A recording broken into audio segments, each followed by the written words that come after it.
Senhoras e senhores, meus queridos amigos da turma de Ciência Política da Faculdade de Santa Helena, vamos dar continuidade aqui aos nossos vídeos curtos, com breves comentários e direcionados sobre os assuntos que estamos abordando nas questões da nossa avaliação.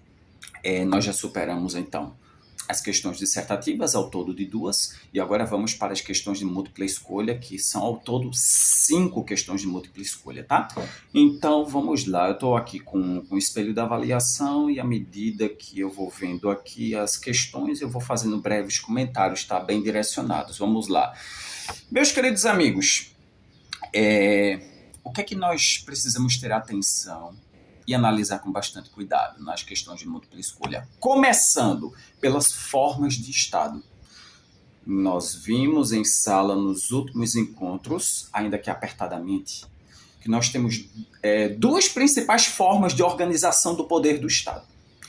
A forma concentrada e a forma desconcentrada. E essas duas principais formas de organização do poder do Estado nos remetem a quê? As 3 principais formas de Estado historicamente consideradas, que são Estado unitário, Estado autônomo e, principalmente, Estado federativo, tá? Que é mais recente.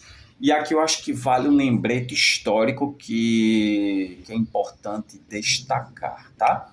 Vamos fazer aqui um recorte metodológico para que possamos nos situar historicamente em relação às 2 principais formas de Estado, que são Estado unitário e Estado federativo, tá? Me permitam aqui um breve golezinho de café, aceitam? Só para distrair um pouquinho, tá? Vamos lá, meus queridos amigos. Historicamente, a Idade Antiga, ou seja, a Antiguidade, e a Idade Média não conheceram a forma de Estado federativa, tá? Portanto, conheceram a forma de Estado unitário. Então, na Idade Antiga ou Antiguidade Clássica e na Idade Média, a forma de Estado conhecida e aplicada foi o Estado unitário, por razões históricas.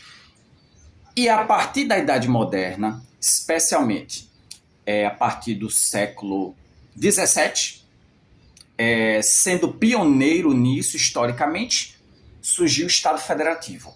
E quem foi pioneiro nisso foram os Estados Unidos, né? O modelo federativo de Estado norte-americano é pioneiro e é um modelo de Estado federativo para todo mundo, tá? E surgiu no século XVII, sendo que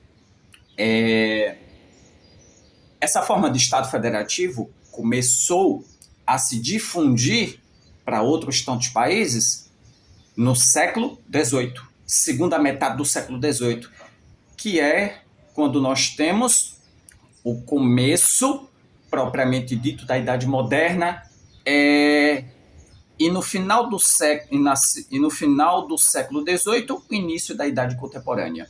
Então, Idade Moderna em diante, a forma de Estado predominante é o Estado federativo. E antes disso, Estado unitário, tá bom? Então, esse recorte metodológico e esse esclarecimento histórico que é importante fazer. Só que aqui o que nos interessa para a nossa avaliação, para começo de análise, é o Estado federativo, tá? No nosso último encontro, se eu bem me lembro, nós chegamos a comentar muito brevemente sobre as 2 formas de Estado federativo. A federação centrípeta e a federação centrífuga. E aí o que eu quero saber de vocês no Brasil, o que é que vige no Brasil? Com a Constituição, a partir da Constituição, a partir da primeira Constituição Republicana Brasileira de 1891 e mais especialmente a partir da Constituição de 88, nós temos o predomínio de quê? De federalismo centrípeto ou centrífugo. E além disso, é importante aqui a gente destacar e a gente reforçar essa análise. Como é que é organizada a Federação Brasileira? Atenção, Nossa federação, isso está na Constituição, e aqui eu só vou deixar uma breve sugestão de leitura, tá? A partir do artigo 18 da Constituição, que nós temos o capítulo na Constituição da Organização Político-Administrativa do Estado, e especialmente o nosso modelo federativo no Brasil é muito explicado através das normas constitucionais que cuidam do regime de competências entre os entes federativos no Brasil, a partir do artigo 21 da Constituição, do artigo 21 ao artigo 24. Vocês, se assim tiverem interesse, claro, eu não vou descer a tantos detalhes na avaliação, mas isso é a título ilustrativo de curiosidade. Do artigo 21 ao 24, o nosso Constituinte entendeu de fazer uma distribuição de competências de poderes legislativos e administrativos entre os entes da federação. Lembrando que a nossa federação é formada por União, Estados-membros, Distrito Federal e municípios, todos igualmente com autonomia política, administrativa, legislativa e jurídica, claro, para não dizer também, incluindo nisso, financeira, tá? Então, todos os entes federativos no Brasil possuem igual autonomia. É uma marca do nosso federalismo, tá? E mais uma curiosidade, só com a Constituição de 88 é que nós passamos a ter o reconhecimento dos municípios sendo entes federativos dotados de autonomia. Autonomia política, autonomia administrativa, legislativa, jurídica, financeira, claro, tá bom? Sendo que, atenção, na nossa federação nós temos a União Federal, tá? Que é o chamado governo central, mas, apesar de a gente ter na nossa federação o governo central, União Federal, governo federal, nós temos os estados membros, os municípios e Distrito Federal, que gozam de igual autonomia política, administrativa, legislativa, financeira, jurídica, em relação à União Federal, tá bom? Então, foi assim que se formou a nossa federação. Então, dito esses esclarecimentos e essas reflexões, fica esse lembrete, esse reforço de estudo para vocês, tá bom? Vamos aqui avançar para as próximas questões, né? O próximo assunto que a gente precisa lembrar, e eu já estou vendo aqui que esse segundo vídeo está ficando maior do que o primeiro, e a minha intenção era que o primeiro fosse o maior deles. Mas, enfim, vamos aqui avançando para os comentários, tá?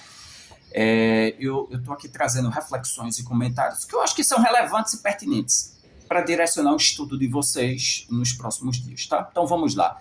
O próximo assunto que merece nossa atenção e nosso reforço de estudo e análise é sobre o governo. Nós vimos que governo, ou melhor, formas de governo, é um dos elementos, tá?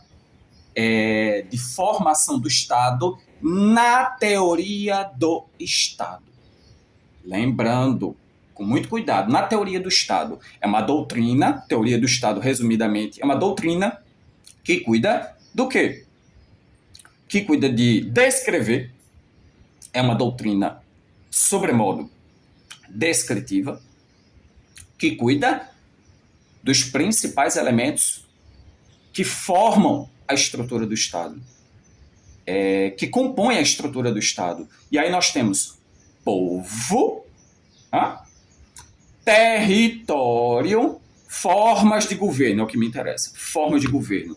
E aí nós fizemos uma distinção entre aquilo que o senso comum entende como sendo governo e, na teoria do Estado, o que é que se entende por governo? E aí nós vimos que é o que nos importa. Na teoria do Estado, governo é o conjunto das instituições do Estado.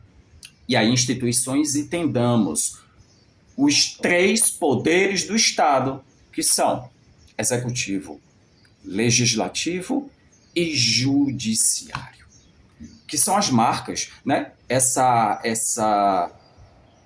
Esses 3 poderes do Estado, essas 3 instituições do Estado que formam o governo do Estado são uma marca do Estado moderno, Estado de Direito, Estado constitucional, tá bom?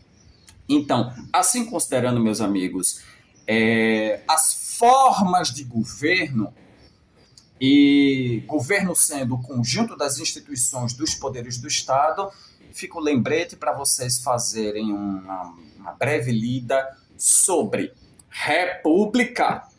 E aqui eu vou deixar uma breve reflexão, tá? Para direcionar bem a leitura de vocês. Sempre se lembrem que a nossa Constituição, no artigo 1º, já nos apresenta as características do nosso Estado brasileiro, que é um Estado republicano, democrático e presidencialista. Lembrem dessas 3 características do nosso Estado. Isso está estampado no artigo 1º da Constituição. Tá? A nossa Constituição já começa nos apresentando as características do Estado brasileiro: federação, democracia, república e presidencialismo. Então, estudem todos esses conceitos que estão relacionados com o governo do Estado, com a forma de governo do Estado, tá bom?